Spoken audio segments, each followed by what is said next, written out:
response briefing, health leaders say nearly 55% of those 65 and older have received at least one COVID vaccine dose. Dr. Anthony Fauci says there are 3 effective vaccines, including the latest from Johnson & Johnson, which requires just one dose. He urged Americans not to wait on any of them. If you go in and a vaccine is available to you, I would take the first available vaccine. Health officials also urging Americans to keep wearing masks and social distance until more people can be vaccinated. Johns Hopkins tracking showing 8.5% of Americans have been fully vaccinated. Senate lawmakers going through the process of amendments for President Biden's COVID rescue bill. Senator Bernie Sanders is making another push to include an increase in the federal minimum wage. Sanders criticizing the Senate parliamentarians' power to leave it out. It is an absurd process that we allow an unelected staffer, somebody who works for the Senate, not elected by anybody, to make a decision as to whether 30 million Americans get a pay raise or not. Last month, employers added 379,000 jobs to the payrolls. Those are encouraging signs. Health experts say that the economy is recovering as more businesses open. Hospitality and leisure sectors seeing a big increase. Today in New York City, movie theaters are reopening for the first time since the lockdowns went into effect last year. Pope Francis making an historic visit to Iraq, the first pope to visit the country. He arrived in Baghdad. Security, though, is not the only concern. A lot of people have been against this trip, partly because of the pandemic. That is, the numbers are picking up, certainly down in the south in Baghdad, less so up here in the north. ABC's Ian Pannell reporting. You're listening to ABC News. Do you check your Google search results regularly? You should. People often get their first impression of you or your business online. Negative comments on the internet can impact your life and your livelihood. Take control of your online reputation. Get your free reputation report card at reputationdefender.com. It may reveal negative posts from an ex-employee, upset patient or client, news article, legal issue, or even exposed personal information right there in your Google search results. Uncover what's lurking on the internet about you with reputationdefender.com's patented scan and get your free reputation report card. Or for immediate assistance with your reputation, call 800-401-6681. Our cutting-edge technology helps make your Google search results look their best. Call 800-401-6681. That's 800-401-6681. 800-401-6681. Or take the free scan at reputationdefender.com. More details about a Dallas police officer, 12 years on the force, now charged with 2 counts of capital murder. Brian Reiser stands accused in 2017 of hiring a longtime friend to kidnap and kill 2 people, a 30-year-old woman and a 60-year-old man, for $9,500. The woman's body was dumped in the Trinity River. The man's was never found. Reiser has been a suspect since 2019, but was kept on the force to keep from tipping him off. The new Dallas Police Chief, Eddie Garcia, says, "There's not a police chief in America that can look you in the eye and tell you that there aren't officers in the organizations that have no business wearing this uniform." Reiser is held on $5 million bond. Jim Ryan, ABC News, Dallas. A big basketball game on Sunday, out of bounds to the public, but officials worry fans will be flocking to clubs and bars in the host city. Details from ABC's Steve Osinsami. In Atlanta, the city's mayor is asking people not to come to town for the NBA All-Star Game this weekend. She and others point out that across the U.S., Georgia has the 6th highest number of reported COVID cases in the last 7 days and the 5th highest number of deaths. On top of all that, Georgia ranks dead last in the number of shots in arms for every 100,000 people. The New York Times and Wall Street Journal reporting top aides to New York Governor Andrew Cuomo altered a public report back in July, pushing state health department officials to undercount the actual number of nursing home patients who died from coronavirus. This is ABC News. I absolutely love my dog, but the constant shedding, not so much. But then I got a Swiffer Sweeper Pet Kit, and it is amazing. These super thick cloths pick up a crazy amount of hair. Just look at all that. And that was from just one swipe. And the best part? Sweeper's so much easier to maneuver than a broom or a vacuum, easily getting around chairs and under the couch. You're right. Now I can focus on you, not your shedding. Swiffer Sweeper Pet Kit, because shed happens. Michelle Franz and ABC News. This Snow Country Ski Report is brought to you by Indeed. Hiring? Start finding the right people right away. Visit Indeed.com/credit. Another good ski weekend coming up, nice and dry, temperatures in the 50s in the mountains. So we start out the day with firm, groomed snow, and then that snow softens as the temperatures rise at Bear Mountain and Snow Summit. Two of them combining for 55 trails. A lift ticket gets you to either area. They're sold out for Saturday, but night sessions available starting at 3 o'clock. Tickets available for Sunday at Bear Mountain and Snow Summit. Mountain High skiing and riding on a couple dozen trails. Will have nice soft landings in the terrain parks, especially during the warmest part of the day. And Snow Valley is on 17 trails. They have nighttime sessions on Fridays and Saturdays at Snow Valley, so everyone nearby has night skiing. Mammoth Mountain skiing and riding on 154 trails. Machine groomed snow. They groom 85 of those slopes, including 30 groomed black diamonds at Mammoth. I'm Chuck Devine on KMET 1490 AM. The following is a paid program. Views and claims expressed are those of the program producer and are not endorsed by this station. Opinions expressed are not necessarily those of radio station KMET, its management, employees, or affiliates.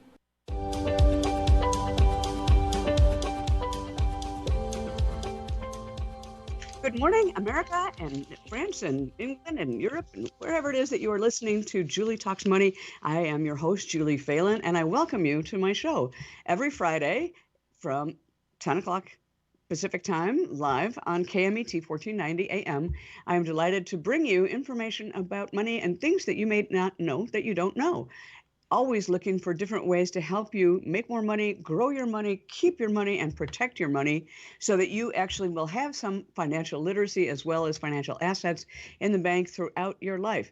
Now, we all have different things at different ages that we are needing to know about money. You don't need to know too much about money when you're a kid, right? Unless maybe you get an allowance and your parents are using that to help you learn about money. Something that I really, really highly encourage. As you get to be a teenager and you're dating and doing other things, you have different needs for money, and maybe you're looking for a part-time or a full-time job. And of course, you go to college, and then after college, and then when you start forming a household and life maybe with somebody else, and then you start getting into buying property, buying a house, having children, thinking about retirement, accelerating in your career, moving up. Each of those different things have different stages in your life and different things that you need to know about money or that will come up in your financial life that you need to learn about. So I hope to provide a forum and a place with my guests that I bring in and experts to help you with that educational process that is one of those things that's lifelong learning for everyone. And, you know, we are, if nothing else, learners, aren't we? One of the things that I have found so interesting throughout my life is that when we get out of school, that doesn't mean we're done learning. And as a matter of fact, so often our hunger for information and for more learning increases the more that we are out of school or the longer we're out of school.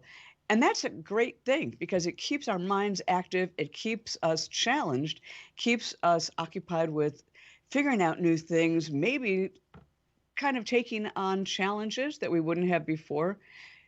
Corporations understand this, and they always have different kinds of educational programs.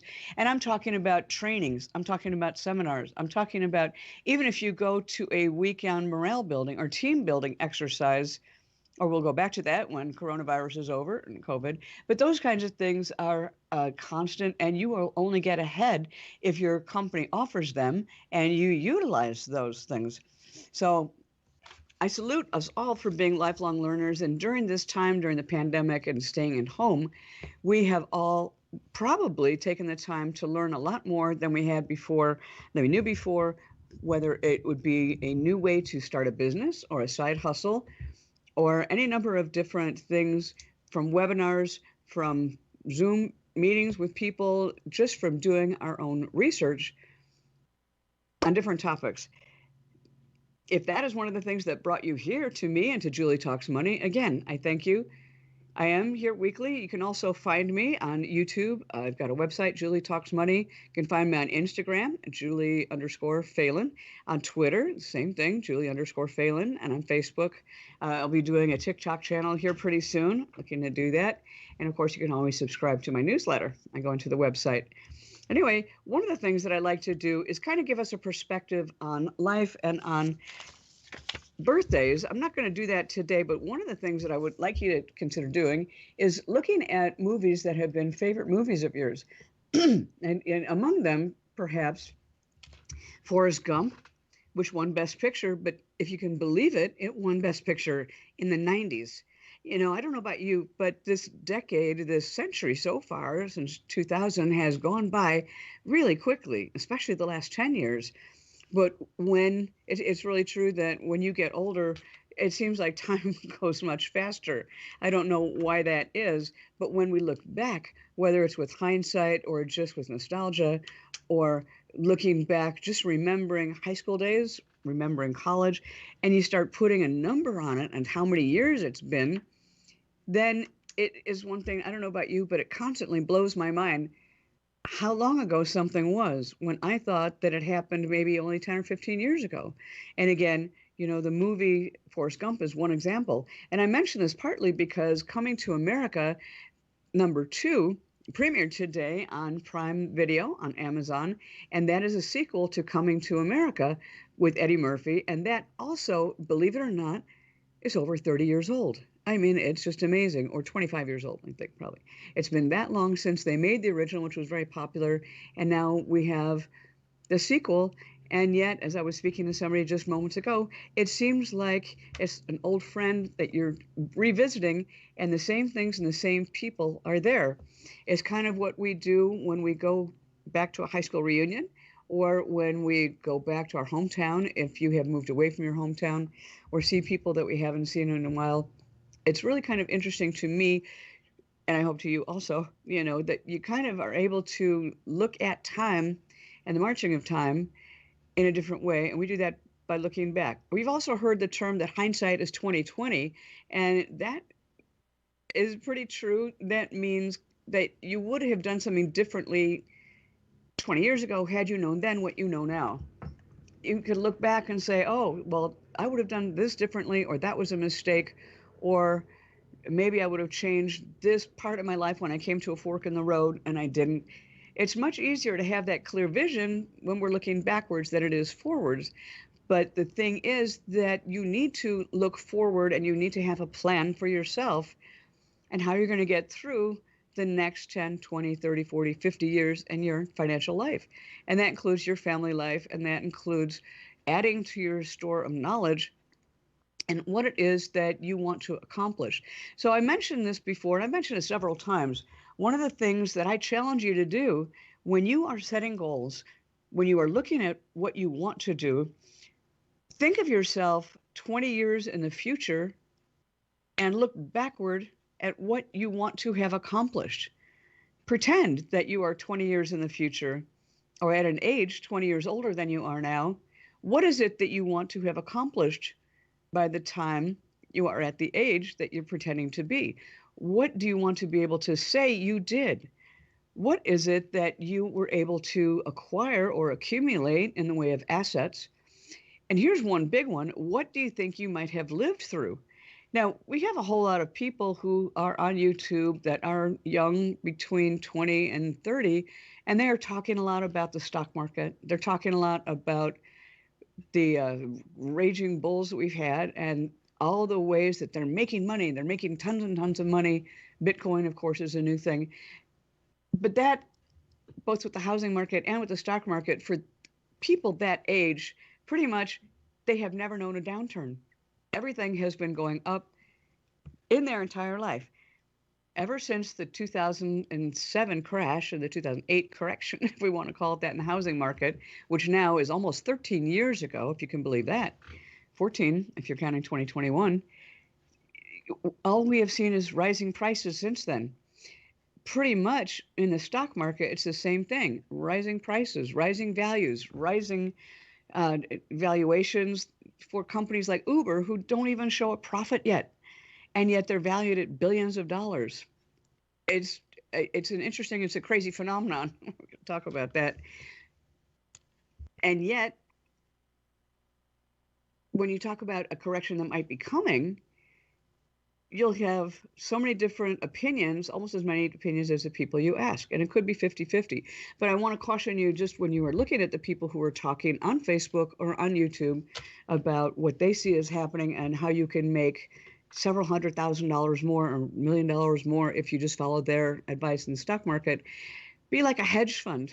And a hedge fund means that they hedge their bets. They may bet that markets are going to go up. They may bet that housing prices are going to go up, but they hedge their bets by having alternative strategies in their portfolio and in their investing. And I want to encourage you to do the same thing. And if you're not sure how, well, hopefully you will learn from me and from listening to the show and checking things out on the website and my blog, which is soon to come, or even some of the things on my tidbits, as I add those on YouTube as well. Tax Tip Tuesdays, Win-Win Wednesdays, Money Mondays, Financial Fridays, and I'm building more of those up so you can get information in bite-sized chunks. Here's something that's really kind of interesting. Facebook has put this out. Actually, it's a discussion that's been on Facebook. There's a high school in Utah that does a reality check every year. They give students a random annual income, and then they visit tables for different budgeting items like housing, insurance, etc. This is one of the very first ways that people learn how to handle money and learn how to budget, and find out what it is that they need to know that they don't know when they are younger, when they're in school. So in your initial budgeting, I really highly recommend that you learn how to do this. And again, I have a little bit of a course on that, and I have some course materials on that. You can also check it out. There's all kinds of different programs on budgeting online. Do that. But the very first thing to do whenever you're talking money is, if you don't know where your money is going, then you don't know where and how you can save it. So you need to actually break things down into all your expenses. What is your housing expense? What is your insurance expense? That could be your housing insurance, or that can be your car insurance. It could be renter's insurance. There's all kinds of different things that you have to protect yourself. What is your cost for your utilities? How much does it cost you for gas, for electricity? What about for gasoline? And I'm going to talk a little bit more in the second half of the show about credits that you can get for different kinds of fuel. What about your commuting expense? What about, and here's a big one, your food expense? Food and entertainment is a huge expense, and we're talking both groceries as well as dining out. Now, I don't know about you, how many of you may have found that you have saved some money by being in the lockdown, if you want to call it that, in the pandemic, where we have not been able to go out to eat as much as we probably have in the past. That's a pleasure for a lot of people. And, prices have gone up. A lot of restaurants have had problems with their keeping the doors open because there hasn't been enough business. But it's one of those kinds of things that is something that's actually put money back into our pockets. That's what I want to say. It's basically put money back into our pockets without us being aware of it, because we have not been able to go spend that money. Now, of course, it depends on what state and what country you live in, but if you haven't been able to go out to eat very much because of the pandemic, and you are not doing so much DoorDash or Grubhub or having food delivered, you're cooking more at home, I'll bet you anything that you're saving money. So what are you doing with that extra savings? What you should be doing, and you can be doing if you have a budget, you know that you have this extra that's in your accounts and in your household account, assuming you're still working or getting some kind of employment assistance, and you are able to put that aside into an emergency fund. Everybody should have an emergency fund, and if nothing else, the disasters in Texas with the snowstorms and the ice and the water bursting and the fires in California, and of course the pandemic, have taught us that we need to be more prepared for any kind of disaster, unforeseen circumstance. So I will always encourage you to have an emergency fund that would, normally I'd say 3 months, but now I'd say 6 months of your expenses. So I hope you're finding different ways from your household budget that you can put that money into an emergency fund. And that's a bank account that you don't touch for toys, you don't touch it for dining out, you don't touch it for entertainment. That is specifically and solely to be your emergency fund. Well, one of the things I'm going to be talking about today, too, is that there are disaster loans and other things for disasters available to us through government agencies. And the Small Business Administration is one of them. They actually offer home and personal property loans. If you're in a declared disaster area and you're the victim of a disaster, you might be eligible for financial assistance from the SBA, even if you don't own a business. That's pretty amazing, isn't it? And we think of the SBA as a small business administration, only helping small businesses, but they are a government resource that is out there and available to help us in lots of different circumstances. So if you are in a declared disaster area and you're a victim of disaster, like again, the frozen pipes and the bursting and the no water in Texas, no heat, electricity, trying to put things back together, or if you were a victim of the Northern California wildfire, Mountain View Fire it was called. There's all kinds of different things in every state, and you can check that out on the SBA website.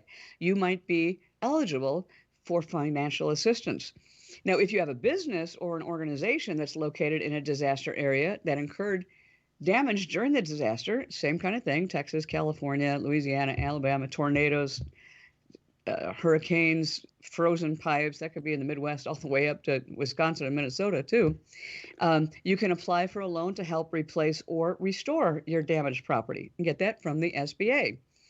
If you are also in a declared disaster area and have suffered economic injury, regardless of physical damage, and that just means that, in simple terms, you have lost income or your business has been impacted because of COVID or because of the storms or whatever it might be, without having any physical damage to your property, but you had damage or you've had loss of employees because they couldn't come to work, or you have had other business losses because people just weren't availing themselves of your services, like restaurants, then you could also qualify for a loan.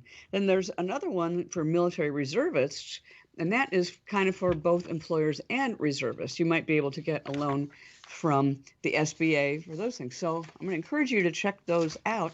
And there's also a guest that I'm about to bring in who's very involved with the SBA, and she herself is a small business owner.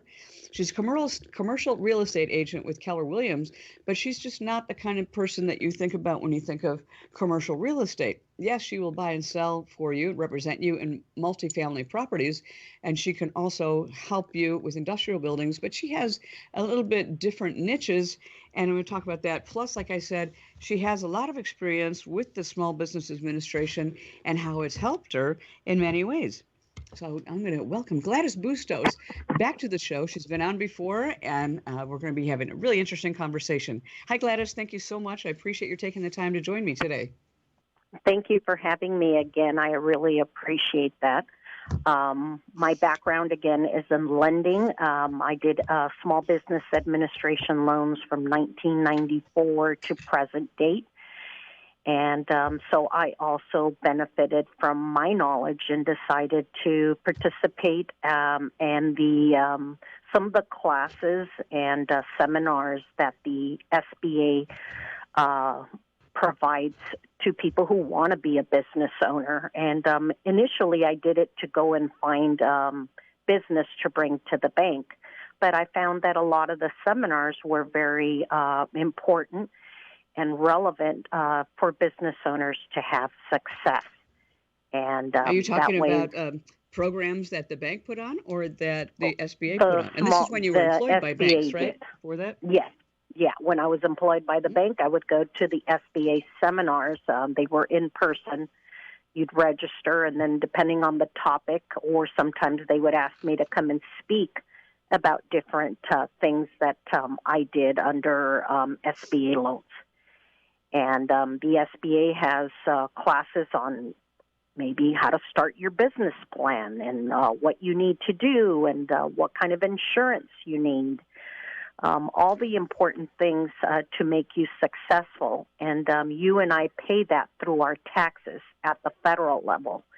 So if you're not taking advantage of these resources that are basically, you are paying for them indirectly, but they're there and available for you to benefit. So you just go to the SBA.gov website and sign up for the area in where you live. Each SBA has a district office, and then you're a part of that cluster. And whenever they have classes, you can sign up, register, And due to COVID, people are participating via Zoom or some sort of class that way. They have classes also on how to go through the procurement route, and that's by registering yourself as either a minority business owner, a veteran, a disadvantaged business. And that alone is a great opportunity on how to do business either with the federal government, with the ports, with the airports, with the Department of Agriculture, with the different avenues, Caltrans, if you're a contractor. There's so many opportunities, and maybe you're not the big player, but sometimes when a bigger player decides to take on a contract, there will be a provision in the contract that he has to or she has to lift a few small business owners who can fulfill the responsibility and the obligation and have their things in order, that they too can benefit and be a part of a contract. And then if now, you mentioned procurement. What exactly, explain to the audience who's listening, what is procurement? What do you mean by procurement? That's where you can do business with different agencies, whether it's government agencies? Yeah, a government agency, a city, the state, with Caltrans. Sometimes there's an emergency need, and it may not be so transparent how to go about getting that contract. And somebody like myself who knows how to navigate the system, because I've been at this for a while, it takes a little work. Sometimes there's emergency contracts that can be passed down to somebody who can fulfill it. I secured a contract for somebody with LAX, and they were going to get 2 contracts, large ones, and the client elected to pass on the contracts for whatever reason. But I did that through my designation as a minority woman-owned business, and I was able now, to how did you get that designation to help you procure contracts from government agencies? By participating in the SBA, I went and met with a small business development center, and I also met with a PTAC, and they made sure that I had my EIN number, my entity formed, I had my DUNS number, that my things were in order, and then I was put on a portal to kind of identify what my specialties were. And then even though you may know your specialty, when you deal with the government, there are within a section, a subsection category for you to really pinpoint what is the little niche you're really in. So when there are contracts available, that you get an alert that that contract is available and that you're a potential bidder for a contract. And that's invaluable to have. I get alerts sometimes daily or weekly, depending on where I've registered myself. And sometimes there's seminars that the port will have, the Port of Los Angeles, the Port of Long Beach, and the city all collaborate and are having a seminar just on that alone. And if you want, you participate via Zoom, and then they help define your categories and then seeing what other opportunities there that may exist, whether it's in supporting your growth, how to fulfill the contract, and also if you're not elected for a contract, why you didn't get elected for the contract, which is very important. So the next time there's a contract, that you don't commit the same error that you did the first time. And I think that's very important, that there's these great opportunities. if you're willing to reach out and you're willing to invest the time. And anything that involves the government is a little cumbersome, and it's not a perfect science. So you too, you have to kind of navigate and be friendly to being frustrated sometimes by the system. But once you understand how things work, it's amazing. Sometimes if there's a contract out there, it'll tell you who the last person or last company who was awarded the contract, and it'll even tell you who the other people who may be bidding on the contract. So you may know some of the players, or you may not. But if you go to an event where you are a bidder, all of a sudden there's a room of people that you can network with. And I myself would go sometimes not only as a business owner, but if somebody in the room was awarded a contract, I would offer them SBA financing to help secure the contract. So they're not strapped for cash, or if they need a bigger facility, that I can help them move very quickly in a 30 to 45-day time frame to get them into a bigger building or adding more space or leasing more space to fulfill the contract. So we want to make sure that they're successful. So there's a lot of different opportunities available. You know, when I was, I've done a lot of stuff as a lender, as you know, and that is both conventional and for businesses and hard money and for business people. And I would go, and I knew that there were people that were SBA representatives at banks. And I always thought that that was only for businesses and business people that were large established businesses, such as it could be restaurants or it could be a retail business or something. So I was very surprised to find out that there are these opportunities and bits of information and trainings available for small business owners or independent business owners too. Sometimes if you're a business, you may want to consider looking at what is an opportunity zone, what is an enterprise zone, what is a hub zone, what are the different zones, and what funds or contracts are available to you if you go into a disadvantaged area.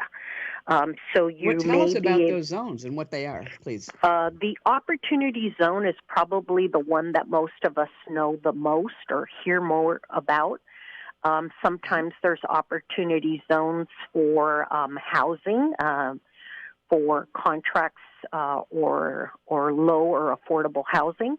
But there's also contracts for, depending on your business, that the city would give you maybe a right, or you'd be among bidders who are also in the opportunity zone to try to secure a contract in different things that are available. But you would have to check with each particular city or county or state to figure out, are you in that zone? And then is your product or service a need? And then that you would get priority because you're in that type of zone and you've elected to take on additional risk. There may be some incentives for employment. And one thing a lot of people don't know is that when you hire a veteran, the veteran is very much supported by EDD and by the state of California. And EDD does have a program where they train veterans and put them back to work. And if you elect to hire a veteran, the incentive to you through the state of California, through EDD, is that during their training, only their training, the state kicks in money to you as the business owner. Sometimes veterans have a negative stigma because they came out of the military, and you're worried what are they going to do since they went and served somewhere. There's some really good incentives for you to take on a veteran and give them their first, they're supposed to get first dibs on jobs, but sometimes they're overlooked, and I'm not really sure why everybody has a perception of what veterans are and are not. But if I were you and you're a business owner, it would behoove you to look into the state and see how you support a veteran. And that way, their ramp-up period to join your organization is supported by the state. It's very, very important in all aspects. And there is monitoring, obviously, just like when I do SBA loans or you do a residential or you do any kind of loan, there is some sort of tracking, right? How many African Americans did we help? How many veterans did we help? How many, whatever it is. And that's very important. Yes, because we don't want to come across that we're only helping certain people, or that there's something called redlining, where institutions don't want to go into certain areas. When institutions, financial institutions, are perceived to be maybe not as active in certain areas, they pool their monies and give it to a nonprofit. And that nonprofit makes a determination if you go to them, whether they should lend to you. And they're not going to lend to you just because you're the right color or the right flavor of the month or to be politically correct. You have to have your things in order, because that nonprofit is responsible for how it lent, that the credit made sense, that your bank, the credit is credit worthy, and that you're going into maybe an opportunity zone. So besides SBA, the state guarantee, city programs, the state also has a incentive program, which is very, very, not very well detailed in my opinion, to give people a perspective. But sometimes the rate that the nonprofit charges is a little steeper, but they're willing to go and lend in areas that maybe are perceived not getting enough attention. And let me ask you something here. Now, I mentioned at the beginning of the show that there are the different loans that are available for home and personal property if you're in a disaster area. And, of course, the EIDL, we know about that, and business physical disaster loans. Can someone apply directly to the SBA, or do they need to go through a banker or a lender such as yourself who's got experience with SBA loans? What is the process for that? Sometimes you can submit your loan to the Small Business Development Center, but the Small Business Development Center is going to tell you that all the banks participate in all the programs, and that may or may not be the case. If a bank has too much of a concentration in certain industries, it may be told you have too much in the industry. You need to cut down in that industry and shift a little bit. Sometimes there's banks that don't want to lend, or there's banks that don't like doing ground-up construction because they've what had... about the disaster loans? That's what I'm asking about right now. The disaster loans and the PPP and disaster loans are being done differently, and you can submit directly your disaster loan and your PPP straight to the federal government, and they'll walk you through the process if you like.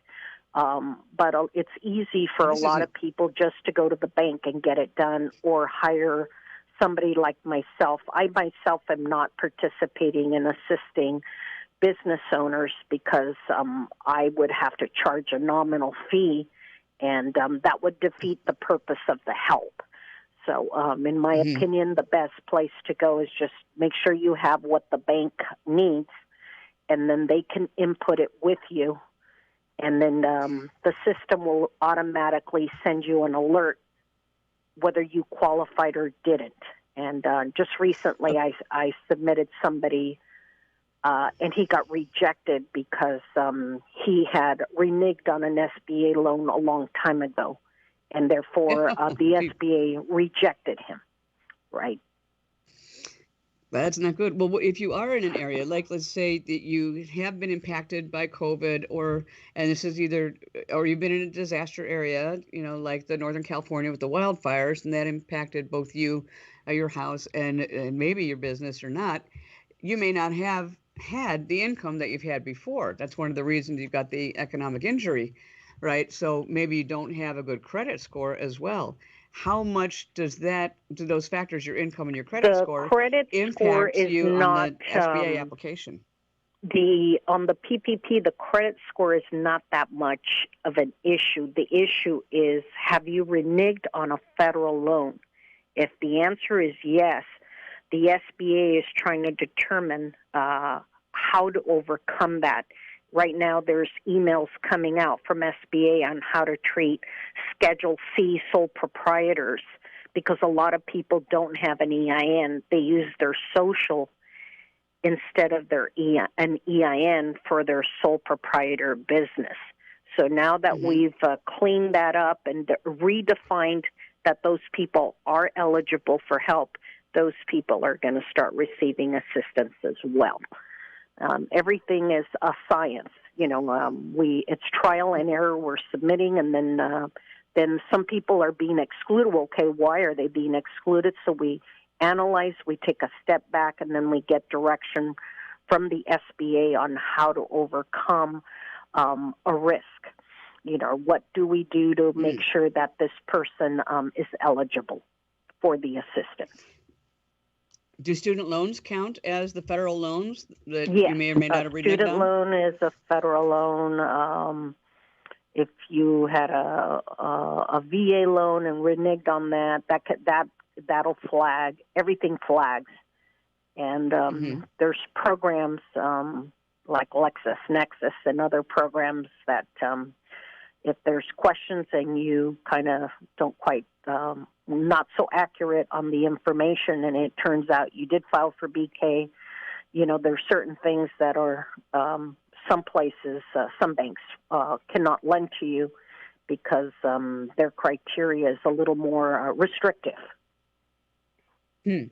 Okay. Now, I know that in addition to the work that you've done and the knowledge that you've got with SBA, you do loans for people who have commercial properties or buying them or refinancing them, and you are also a commercial real estate agent yourself.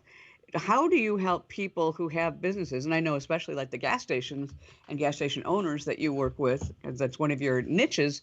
How can that combine with your knowledge of SBA to increase your business and help your clients? What basically I'm doing right now with business owners is trying to figure out, are they in distress? There's a lot of people in certain industries that are not in distress. They might have been in the beginning of COVID, but some of them, gas station operators, are quite happy with their business. Obviously, their sales were impacted, the margins were impacted. But with some of those people, we've elected, there was a program through a bank that recalculated based on an EBITDA formula. There's tax credits and cost segregation that I'm recommending certain people to take advantage of, and meeting with a third-party vendor that isn't something I have very much knowledge about, but they need to do that in lieu of PPP. PPP is for people who were impacted by the COVID, and with the tax credits and cost segregation, I'm helping a business owner through the third-party vendor. They have 3 restaurants, 2 of which they own the real estate. And after reviewing insurance cost, credit card depreciation, looking at the equipment, depreciating that, the improvements over a 20-year period or more, we calculated that we can recapture at the federal level $800,000 in monies they overpaid. So it is not debt they're taking on. it is a recapturing of overpayment. And the question for the client is, are you sure it's not a loan? And I said, no, it is not a loan. I don't know enough about the subject matter, but the third-party vendor was there and showed us what his questions were. And based on the numbers, and he has a total of 60 employees, the recapture amount is significant. So unfortunately, he doesn't have a financial advisor. He has a CPA. But now that the money's going to be recaptured, we need to bring in a financial advisor to properly structure him, have reserves for an emergency, have some monies also for COVID related, get him out of some debt. And then the question is he expanding with that money to another restaurant?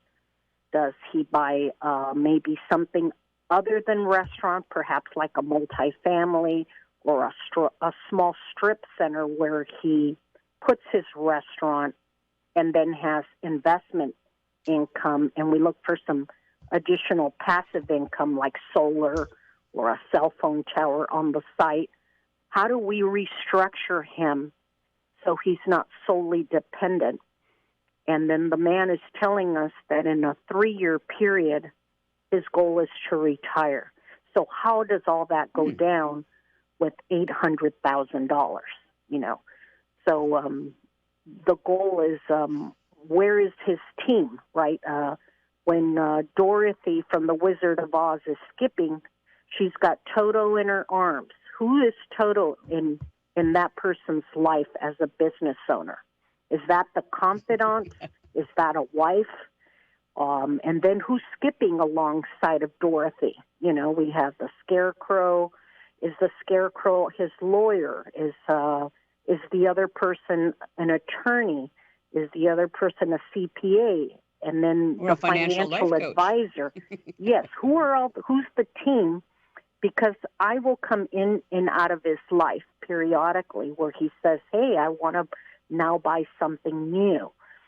Who is on the team, right? Nobody's smart all by themselves. Everybody has to have a team.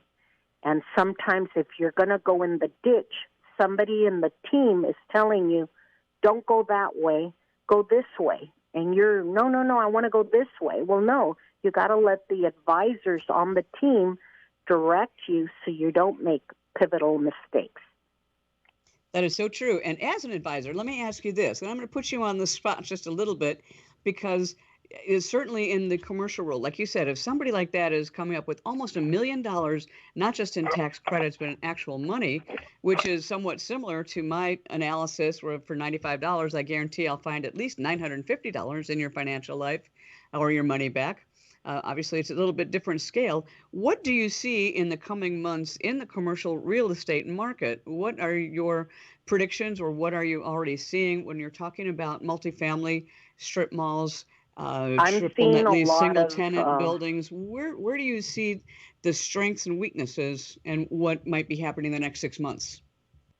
I see that there's going to be more drive-throughs, and we're going to continue to see the double drive-through concept. We're seeing certain places already had it, so they obviously had a vision of what's happening.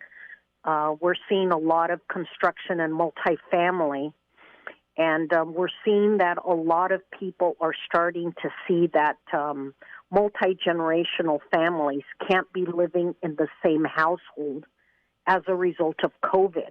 It is not, maybe it's a cultural thing that's very exciting, that everybody's kind of together. But at the same time, the younger people are going in and out. They're not as cautious. So they're bringing in the symptoms of the COVID into the home.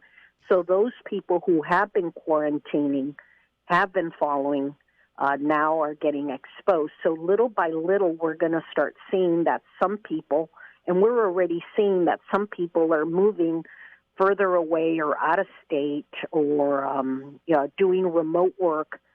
So you don't need to have a lot of these office buildings and shopping centers. They really need to start becoming live and work, renewable, sustainable communities, something that I was hearing about back in the 90s from a gentleman, Mr. Bill Swink, Senior. He was talking about doing a project back then in the 900 million range, where everything was in the one area, and everything, you really didn't need a vehicle because, you live there, you work there, you exercise there, you go to grocery shopping, and people come into the area to, maybe vacation or come and visit. But you really don't need a lot of the transportation. So we just need to get cities to kind of change with the symptoms of the environment, what's happening in the economy. We need more industrial buildings, and not just the big buildings, but the smaller buildings, because we're seeing that a lot of people are looking at that they may not have a job to go back to. So being an entrepreneur is very crucial. Maybe smaller buildings, 2,000 to 8,000 square feet is what I'm being told they want in the desert here in Southern California. I was told by a builder that that's what he feels is lacking in that market.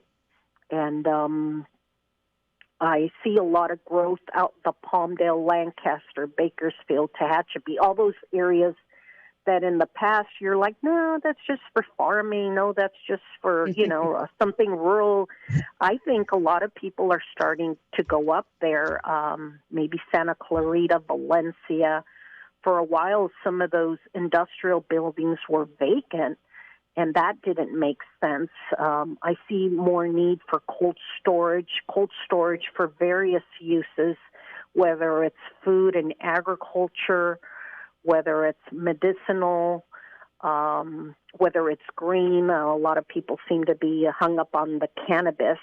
There's different pockets that are very friendly to cannabis. I have some clients in that sector, and then how do we support all these things and where it's legal, it's safe, and that we really are proactive instead of reactive to changes in the economy.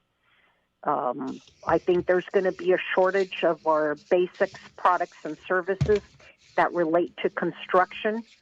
So I'm working actively with some of my client base, and we're looking at how do we become providers or procurers of certain products and services, because if you're going to the Lowe's and the Home Depots, some of their shelves are sort of empty in certain things.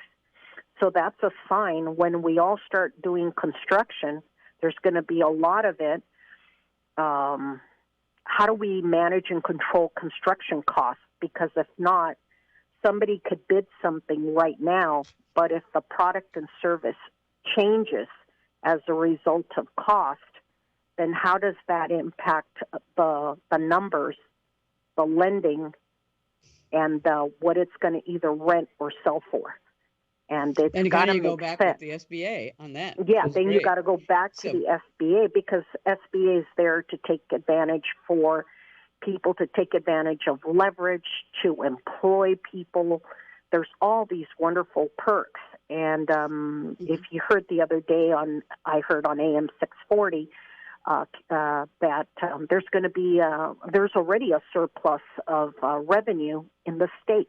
So we might be seeing some of that money trickle back, but perhaps it needs to be reshifted to help other sectors. I don't know, but somebody needs to, or maybe when the recall of the governor takes place, that the right people, not just the same people, are helping change the vision.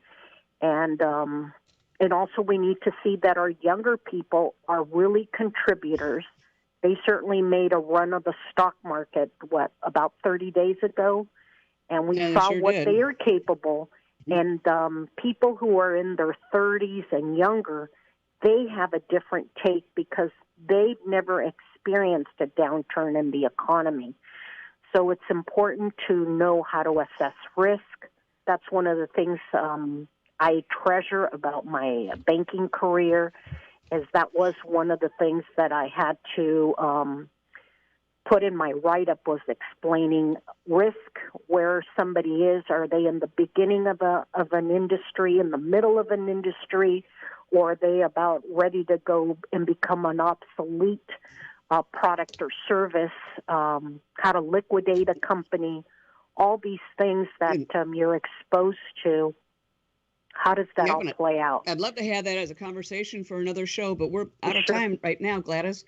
It's Thank been you wonderful so much talking for with you having again. me. And if somebody wants to get hold of Gladys or talk about the SBA, they can contact me at 626-460-1188. That's 626-460-1188. Again, 626-460-1188. I'll put you in touch with Gladys or any of my other experts. Thank you again so much, Gladys, for being on the show, and look forward to talking to you again soon. Thank you again. All right. You bet. Bye. And also, again, you can if you contact me if you're interested in that financial analysis for $95, where I guarantee in my little quick audit we'll find at least $950 for you, what we used to call couch money. Like, we would find coins in the couch, maybe if your parents were laying down and you would go sneak, whatever fell out of their pockets. This is not something obviously falling out of your pocket, but it is something that's already also in your life and in your accounts, but you just may not know it. Or one of the things that is a possibility is that there are tax credits. Now, I'm going to talk to you just real quickly. The difference between a tax credit and a tax refund is that a tax credit comes off of what it is that you owe to the government. So on a dollar-for-dollar basis, let's say you owe $2,000 in your taxes, but you get a $1,500 tax credit. Well, now your tax liability has been reduced and you only owe $500. If you have a refund coming, that is something that is totally different, not necessarily based on a tax credit. That is money essentially that you have either overpaid in the course of the year and you're getting it back once you file your taxes, or there might be some kind of refund or rebate available to you. And we asked 11 experts, would you rather get a tax refund or owe money? So this is another thing that you should be thinking about as you're starting to put together information for your taxes, which Tax Tuesday is April 15th, which is just over 30 days from now, so keep that in mind. The experts basically said that they would rather owe money rather than get a tax refund. And the reason for that is you need to keep more money in your pocket and not let the government have it. It sounds like a great idea to have all these taxes and have a tax refund coming. People think that it's free money and that you're going to be able to buy a television or a car, have a down payment or something for that, but you're not. Essentially, that is your money and you have loaned it to the government interest-free for as long as you've been putting the money in. So we'll be talking about that and some tax credits next week and on another show. And also, I'm very pleased to say that Black Women's Wall Street will be launching their show in June. Stay tuned for more information about that in the Julie Talks Money family of money. Thank you again for listening so much. And there'll be a replay you can watch on YouTube. And again, connect with me on Instagram or on YouTube. Check with my Facebook page, Julie Phelan, Julie Talks Money, also a YouTube channel. And in the meantime, have a great and prosperous week and stay healthy. Bye-bye.